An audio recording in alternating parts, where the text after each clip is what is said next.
Ja, velkommen til den tredje video med metoder, som kalder metode, som nu er der parametre, som det bliver en anelse mere kompliceret, men lad os kigge på det. Den kode vi havde før, det var bilen, der havde den metode A, og vi brugte den her fælles tæller, som endte med at være op på 3. Nu skal vi ikke have en fælles tæller, nu skal vi nemlig have en parameter her. Sådan, kommer den med ind, hvis man kan sige sådan. Og så må vi selvfølgelig sende den med her også. Sådan. Og vi må så starte et eller andet sted. Vi skal sende et eller andet tal med her. Så lad os bare sige 1 for eksempel. Ups. Sådan. Okay, hvad får vi nu? Vi får en anderledes udgave. Vi får 2 og 3 og 2. Måske hvis vi starter med 0, så kan vi få alle, så er det bedre. Sådan. Sådan. Prøv at se her. Den første, der bliver skrevet, er 3. Jeg er metode A.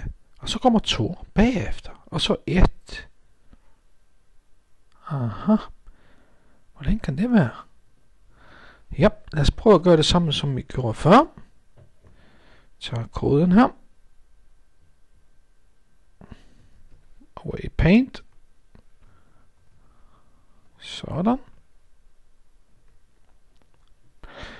Gør det lidt hurtigere, måske denne gang så. Sådan. Der var vi fed. Okay, så det nemme det var, at starten, den skulle have main-metoden, men der var ikke noget mystisk der. Den flytter vi over her. Den lige ind i sådan noget. Okay. Den kalder så på objektet bil, og vi får selvfølgelig printet main start ud. Første udskrift, den kan vi tage her. Sådan. Så der er ikke noget mystisk der.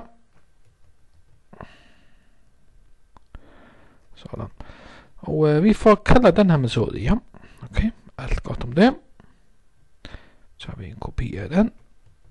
Og sætter den herover. Putter den lige ind i en kasse her. Godt. Okay. Sådan. Så vi kommer ned til bilmetode A. Okay. Og så sender vi 0 med. Okay, det er vigtigt. Det er ved første gang sender vi 0 med. Okay.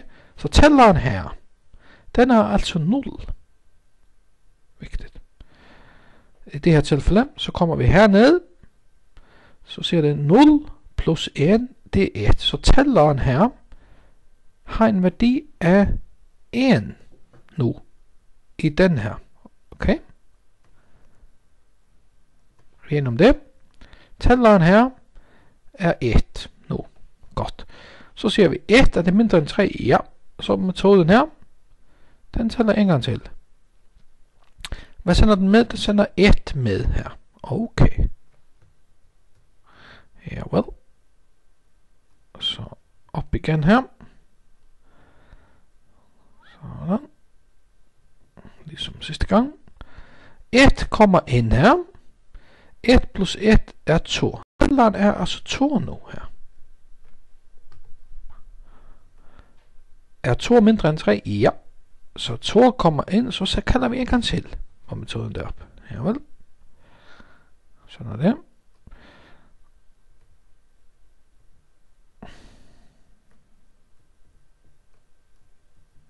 Og hvad kommer ind?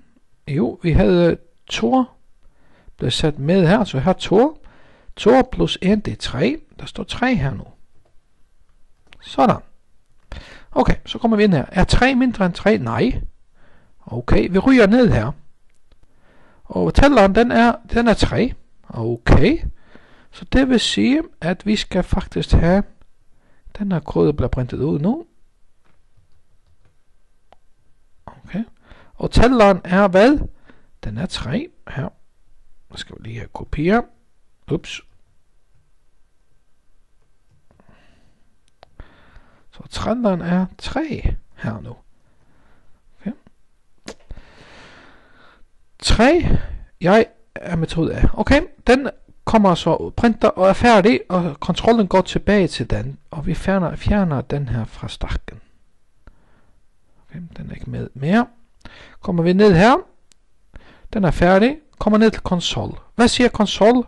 Jamen den siger jo 2, for det er den lokale variabel 2 her. Okay, den kender kun den lokale variabel. Det bliver altså lavet en kopi af tælleren, som bliver sendt videre. Så her står der faktisk 2 nu. Aha. Så vi får faktisk den her printet ud her med den her værdi. Nu står der 2 her. Okay, den er færdig. Kontrollen går tilbage til den her. Vi fjerner den fra stakken.